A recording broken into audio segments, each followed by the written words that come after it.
ఏమ్మా అలంకరణ పూర్తయిందా? మీరంతా ఒకసారి బయటకు వెళ్ళండి. అలాగే పదండి వెళ్దాం. రామ్మా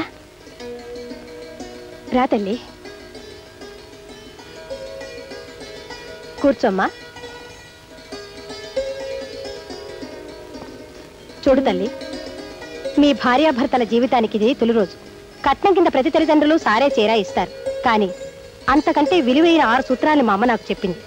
వాటితోనే నా సంసారాన్ని స్వర్గంగా మార్చుకోగలిగాను. ఆడదాని కాపురం బాగుండాలన్నా, భ్రష్టు అవ్వాలన్నా అది తన మొగుడిని తన చెప్పు చేతుల్లో ఉంచుకోగలిగినప్పుడే సాధ్యం అవుతుంది. నా జీవితానుభవాలతో మరో 6 సూత్రాలను తయారు చేసి ఇందులో ఉంచాను. మొత్తం మీద నీ పొండంటి కాపురానికి 12 సూత్రాలు ఇందులో ఉన్నాయి. ఇవే నీకు శ్రీరామ రక్ష. గదిలోకి వెళ్లే ముందు ఒక్కసారి అన్నీ చదువుకో. తరువాత దీన్ని నీ ప్రాణంగా భద్రంగా దాచుకో. సరేనా? వస్తానమ్మా.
తర్వాత అవుతా.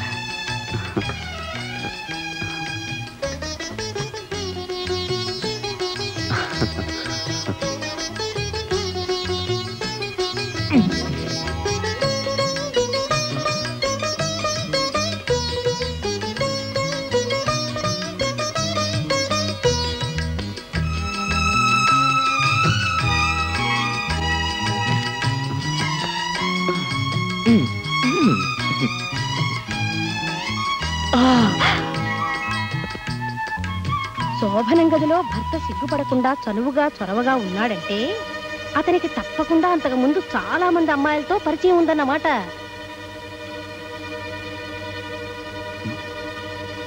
ఏమిటిది అలా చూస్తుండిపోయావు? ఏమండి, మీకు ఇంతకు ముందు ఎంతమంది అమ్మాయిలతో పరిచయం ఉంది? First night is best night అని ఫస్ట్ నుంచి పెద్దలంటుంటే ఈ స్వీట్ నైట్ లో ఇంత హాట్ క్వశ్చన్ వేస్తావా? శోభనం గదిలో భర్త చనువుగా చొరవగా ఉన్నాడంటే అతనికి ఇంతకు ముందు చాలా మంది అమ్మాయిలతో పరిచయం ఉన్నట్టు మా అమ్మ చెప్పింది. ఓహో, మీ అమ్మ ఫిట్టింగా? నేనేదో కాలేజీలో చెప్పారేమో అనుకున్నానులే. చూడు, ఫస్ట్ నైట్ నువ్వు సిగ్గుపడి నేను సిగ్గుపడి ఇద్దరం సిగ్గులతో మొగ్గలేస్తుంటే ఈ ఫస్ట్ నైట్ బెస్ట్ నైట్ అవ్వదు, వర్స్ట్ నైట్ అవుతుంది. అయితే ఇంతకు ముందు మీకు ఏమైతేనూ పరిచయం లేనట్టేగా? ఒట్టేసి చెప్పండి. నా క్యారెక్టర్ గురించి ఒట్లు వేయడం, తహసీల్దార్ సర్టిఫికెట్లు తేవడం ఇవన్నీ బ్లడీ ట్రాష్.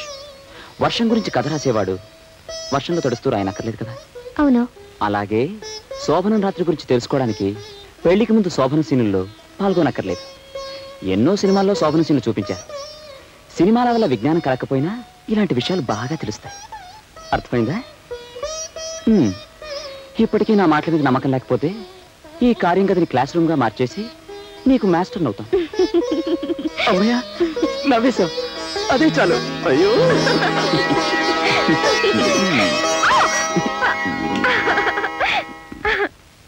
జయా. వస్తున్నానండి. Come on, make it fast. Coffee. Jaya dear, ఎలా ఉన్నాను? అచ్చం పెళ్లి కొడుకులా ఉన్నారు. కరెక్ట్. అందుకే నా రెండో పెళ్ళానికి తాళి కట్టడానికి వెళ్తున్నా. దేనికండి అంత ధైర్యం ఉంది? ఆఫీస్ అనే ఆడపిల్లకి ఇవాళ నుంచి యజమానిగా తాళి కట్టబోతున్నా. ఆఫీస్కి వెళ్తున్నానని చెప్పడానికి ఇంత డొంక తిరుగుడా? ఉండండి, చీర మార్చుకొని నేను వస్తాను. నువ్వెక్కడికి? మీరెక్కడికి వెళితే నేను అక్కడికి. ఆఫీస్కు నువ్వెందుకే? భర్త అడుగుజాడల్లో భార్య నడుచుకోవాలని మా అమ్మ చెప్పింది. ఓహో, ఇది మీ అమ్మ ఫిట్టింగ్ అన్నమాట. భర్త అడుగుజాడలో నడుచుకోవడం అంటే నేను ఆఫీస్కి వెళ్తే ఆఫీస్కి, బాత్రూమ్కి వెళ్తే బాత్రూమ్కి ఫాలో అయిపోవడం కాదు. చూడు, నువ్వు నా వెంట ఆఫీస్కి వస్తే అక్కడ అందరూ నేను చూసి నవ్వుతారే. ఎందుకంటే నవ్వుతారు? శ్రీరాముడి వెంట సీతాదేవి అడవికి వెళ్ళినప్పుడు ఎవరైనా నవ్వారా? రాముడి వెంట సీత వెళ్ళింది అడవికి గానీ ఆఫీస్కి కాదు. కావాలంటే మీ అమ్మకి ఫోన్ చేసి కనుక్కో. కనుక్కుంటాలండి. ఆగు, ఫస్ట్ టైం ఆఫీస్కి వెళ్తున్నాను, మూడు మార్చు. ముచ్చటగా నవ్వుతూ ఓ చిన్న ప్రెజెంటేషన్ ఇచ్చుకో. ప్రెజెంటేషన్లు పట్టపగలు పనికిరావు. ఏ, నా వెంట ఎక్కడికైనా వెళ్ళమని చెప్పిన మీ అమ్మగారు నాకేది కావాలంటే అది ఇవ్వాలని చెప్పలేదా? లేదు. నాకు చెప్పిందిలే. అయ్యో! వస్తున్నా వస్తున్నా.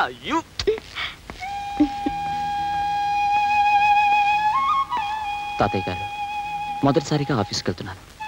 వృత్తిలో అభివృద్ధిని, జీవితంలో ఆనందాన్ని ప్రసాదించండి.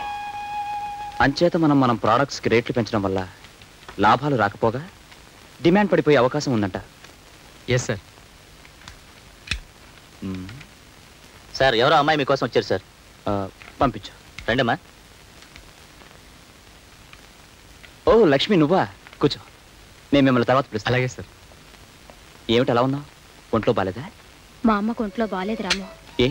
ఏం జరిగింది? నన్ను చదివించడానికి ఎన్నో ఇళ్లలో అమ్మ కూలి పని చేసింది కదా. అవును. ఇప్పుడు ఆ పని చేయనివ్వకుండా ఆమె గుండె జబ్బు వచ్చింది. అలాగా? వెంటనే డాక్టర్కి చూపించవలేదా? చేతిలో డబ్బులు లేక ఏ డాక్టర్కి చూపించలేదు. నాకు వస్తుందనుకున్న ఉద్యోగం కూడా రాకుండా పోయింది. ఓహో, ముందు 500 తీసుకెళ్ళి మీ అమ్మని ఎవరికైనా స్పెషలిస్ట్కి చూపించు. నువ్వు ఉద్యోగం కోసం ఎక్కడికి తిరగక్కర్లేదు. రేపటి నుంచి నాకు స్టెనోగా నా దగ్గర అపాయింట్ చేస్తాను. తీసుకో. నువ్వు చేస్తున్న సహాయానికి నేను చాలా రుణపడిపోతున్నాను రాము. నీకు నాకు మధ్య రుణాలు వడ్డీలు ఏంటి? ఫ్రెండ్స్ అన్నాక ఒకరికొకరు ఈ మాత్రం సహాయం చేసుకోపోతే ఎలా? ముందు మీ అమ్మని డాక్టర్ దగ్గర తీసుకెళ్ళు. రేపు వచ్చి డ్యూటీలో జాయిన్ అవ్వు. ఓకే? అమ్మాయి, నేనమ్మా మీ అమ్మని మాట్లాడుతున్నాను. హలో అమ్మా, బాగున్నావా? చాలా బాగున్నాను. మేమంతా సరదాగానే ఉన్నాం. నువ్వేం భయపడక్కర్లేదు. ఆయన నన్నెంతో ప్రేమిస్తున్నారు.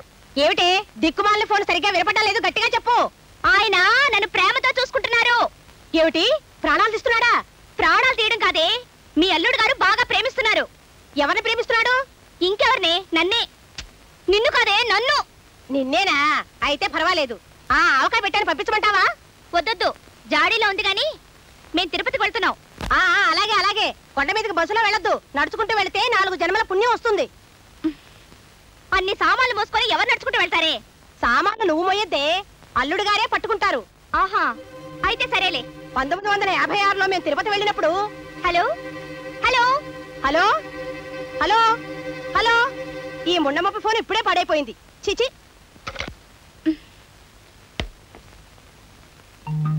సామాన్లు నువ్వు మొయ్యొద్దే, అల్లుడు గారే పట్టుకుంటారు. నీకెందుకు శ్రమ? ఏమిటంత మెల్లగా వస్తున్నారు? గమగమరండి. వస్తున్నా. ఏడుకొండలవాడా వెంకట్రమణ గోవిందా గోవిందా. ఏమిటి ఈ 10 మెట్లకే గోవిందా గోవిందానా? 10 మెట్ల 1600 మెట్లెక్కొచ్చాను. సరే సరే, చెంపివ్వండి. నాకు కూడా కొంచెం ఇవ్వవే, కొంచెం ఇవ్వవే. చెవట పట్టేవాళ్ళు మంచినీళ్ళు తాకూడదు. తీసుకోండి. వదిలేండి, మీరండి. రండి. ఏమే జయ, మొగుడుతో కలిసి తిరుపతికి వెళ్తున్నావా? చూస్తూనే అడుగుతారేమిటే పిచ్చి మొహాలారా. ఆయనే మా శ్రీవారు, పేరు రాంబాబు. నమస్కారం అండి. నమస్కారం. మీ ఆయన చాలా మంచివాడే పాపం. నీకే శ్రమ లేకుండా బరువంతా ఆయనే మోస్తున్నాడే. మన సామాను మనం మోసుకుంటూ కొండ మీదకి నడుచుకుంటూ వెళ్తే 4 జన్మలకు సరిపడే పుణ్యం వస్తుందని మా అమ్మ చెప్పింది. ఇంకా నయం, పెళ్ళాన్ని కూడా మోసుకెళ్తే 10 జన్మల పుణ్యం వస్తుందని చెప్పలేదు. చాలే వెళ్ళు. మీరండి, మీరండి.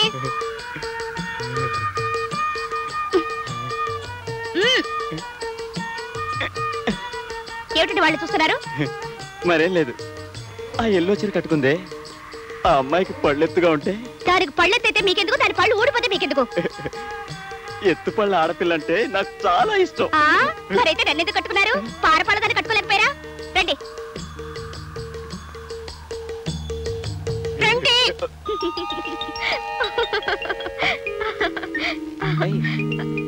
ఏం చేయ, నేను నువ్వే నవ్వేసుకుంటున్నావు?